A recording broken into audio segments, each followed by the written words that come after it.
On va maintenant discuter du budget qui sera présenté jeudi à la Chambre des communes par la ministre des Finances, Chrystia Freeland, avec nos politologues en résidence, Geneviève Tellier et Daniel Béland. Bonsoir à vous deux. Bonsoir. On dit que c'est le budget de toutes les difficultés, un budget post-pandémique dans une économie inflationniste impactée par la guerre en Ukraine. Geneviève, mon collègue Joël Denis Bellavance de la presse nous disait la semaine dernière que ce serait en fait le budget le plus difficile à boucler des 30 dernières années. Est-ce que vous partagez son point de vue? Oui, je suis plutôt d'accord avec son point de vue parce que, comme vous venez de le dire en introduction, il y a toutes sortes de facteurs qui viennent s'ajouter à cet exercice-là. Puis ensuite, c'est le deuxième budget de Chrystia Freeland, alors que le premier nous avait un peu laissé sur notre faim. L'an passé, c'était son premier budget à titre de ministre des Finances et il y avait beaucoup de sommes qui allaient être consacrées à la COVID, mais on nous avait dit, attendez au prochain budget où là, on va vous annoncer en détail les différentes initiatives. Je pense qu'on parlait d'à peu près 70 millions de dollars, ce qui était 70 milliards de dollars, ce qui était considérable. Et donc, à cela s'ajoute, oui, l'inflation, oui, la guerre en Ukraine, et sans oublier le fameux pacte aussi entre les libéraux et les néo-démocrates. Alors, c'est un mélange un peu explosif parce que ça peut aller dans tous les sens. Puis le danger avec ça, c'est qu'on perd de vue le message principal. Qu'est-ce que veut faire exactement le gouvernement? Il peut pas tout faire. Alors, c'est quoi sa ligne de conduite là pour la prochaine année? Ça va être ça la difficulté de Mme Freeland, de nous convaincre de ses bonnes intentions puis de la solidité de son message. Oui, c'est ça, parce que Daniel, Geneviève dit que ça peut aller dans tous les sens. Il faut dire qu'il y a plusieurs demandes à satisfaire, évidemment celle du NPD, mais aussi celle de l'OTAN, celle des Canadiens qui subissent les effets de l'inflation. Qu'est-ce que vous vous attendez à voir dans ce budget et qu'est-ce qu'on y retrouvera pas dans ce budget selon vous? Oui, bon, c'est une bonne question. Là, je suis pas devin, hein, je fais pas de prédiction, mais quand même, c'est sûr qu'on va voir une augmentation des dépenses militaires et qu'on va certainement se rapprocher ou dépasser les 2% du PIB assez rapidement. Ça, c'est à peu près, je pense que c'est un incontournable. On va aussi trouver des mesures pour, je pense, aider les Canadiens face à l'inflation. Mais là, il pourrait y avoir des surprises. Hein? Qu'est-ce qu'on va mettre dans le budget? Si on regarde ce que les provinces qui ont présenté des budgets jusqu'à maintenant ont fait, il y a beaucoup de variations d'une province à l'autre dans les réponses qu'on a apportées à ce défi-là.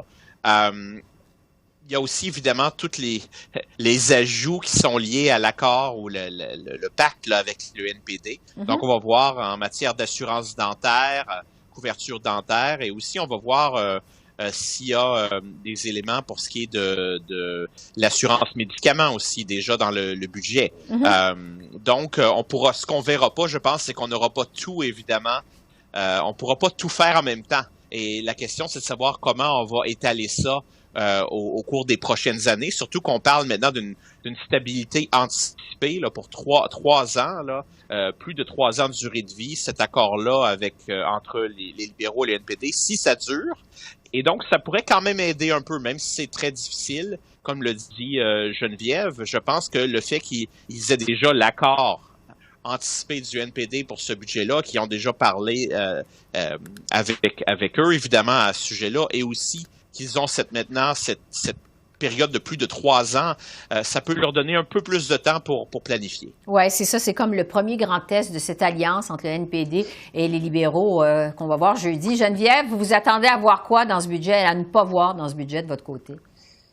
Allons-y sur ce que je ne pense pas voir. Le retour à l'équilibre budgétaire, qui était sans doute une question pertinente il y a quelque temps, où on se disait, ben c'est bien beau toutes les sommes, les milliards, les centaines de milliards de dollars qu'on a dépensés, mais comment est-ce qu'on va revenir à l'équilibre budgétaire? Puis là, avec les nouvelles dépenses qui s'ajoutent, les dépenses en défense, les dépenses avec le PAC, avec le NPD, ça va devenir un exercice encore plus difficile de la part du gouvernement. À moins qu'ils décident d'y aller aussi avec des façons d'augmenter les revenus, mais ça, on n'en a pas parlé beaucoup. Alors, je m'attends pas non plus à de grandes initiatives de ce côté-là. Et ceux qui vont être déçus, à mon avis, ça va être les provinces, parce qu'en consacrant énormément d'argent pour les deux programmes phares, soins dentaires et assurance médicaments, ben ça fait moins d'argent disponible pour la santé. Et les provinces réclament des montants sans condition. C'est-à-dire, donnez-nous de l'argent, nous, on va savoir comment le dépenser. Et je pense que les provinces vont être déçues à cet égard-là. Oui, c'est ça. Daniel, vous pensez aussi qu'on ne retrouvera pas de paiement de transfert en santé dans ce budget? Ouais, pas d'augmentation permanente, peut-être des sommes supplémentaires pour d'augmentation. ce qui est de la pandémie, parce qu'on est rendu à la 6e vague maintenant, alors ça continue. Mais c'est vrai que l'augmentation qui est demandée par les provinces, on sait bien qu'Ottawa ne veut pas accorder cette augmentation majeure-là, permanente.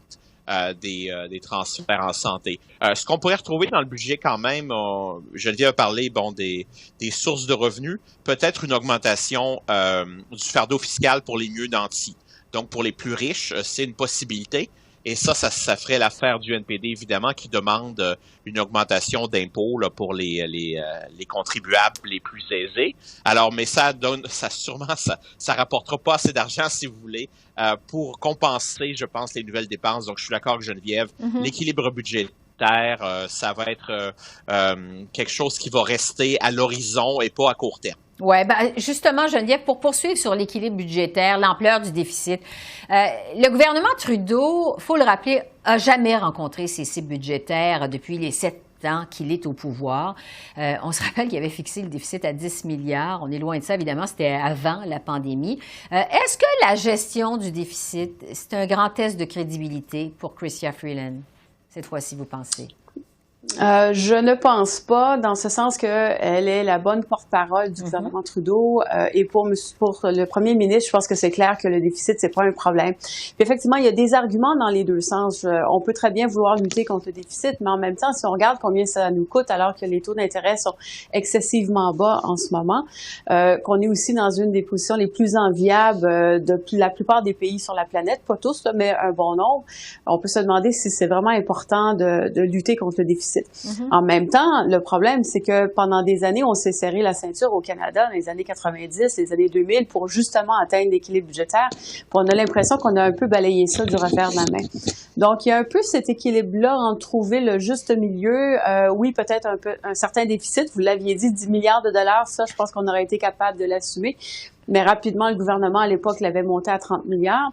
Alors, est-ce qu'on fait un petit déficit ou est-ce qu'on fait aussi des dépenses supplémentaires? Puis, on n'a jamais eu cette conversation-là, cette discussion-là au pays sous les libéraux. Puis, je pense pas qu'on va l'avoir avec Mme Freeland, qui est davantage une personne qui va livrer la marchandise. Qu'est-ce que le premier ministre veut? Ben, elle va l'offrir. Par exemple, les programmes qui ont été négociés avec le NPD. Oui. Daniel, est-ce que, avec toutes les dépenses reliées à la pandémie au cours de dernières années, ça a justement changé notre vision du déficit, de l'importance à l'équilibre budgétaire, à nos attentes par rapport à tout ça? Qu'est-ce que vous en pensez? Tout à fait. Je pense déjà qu'il y a un changement de cap qui a été qui a été pris en 2015, durant la campagne fédérale où Justin Trudeau s'était déplacé à la gauche de Tom Mulcair et le NPD en disant, nous, là, l'équilibre budgétaire à court terme, c'est pas urgent, c'est pas une priorité. Et donc, je pense que c'est vraiment associé même au gouvernement Trudeau en tant que tel, à leur philosophie, à leur approche. Mais la pandémie a exacerbé cette tendance-là. C'est encore plus clair maintenant que le déficit zéro, c'est vraiment pas un objectif.